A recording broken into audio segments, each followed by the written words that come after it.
আমরা যেহেতু খুব অল্প টাইমের জন্য এসেছিলাম, তো ডিনারে তো আমাদের ইনভিটেশন ছিলই, কিন্তু ডিনার আমরা করিনি। আমরা একটু মকটেল অ্যান্ড কিছু স্টার্টার ট্রাই করেছিলাম, দারুণ ছিল সেগুলো।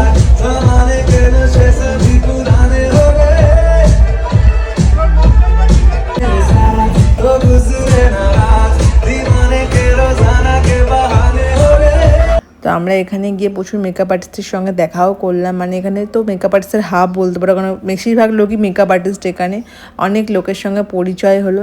এই হচ্ছে নয়নিকা বা মৌমিতা, ওই আমাদের সঙ্গে রিকর্ডের পরিচয় করিয়েছে, অ্যান্ড ও রিকর্ডের হয়ে আমাদের সঙ্গে অনেক কাজও করেছি আমরা। তো দারুণ মজা লাগছে।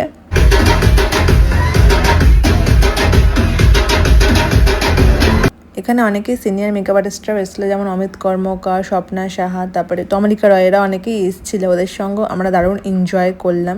থ্যাঙ্কস টু রিকর্ড সবাইকে, সকল মেকআপ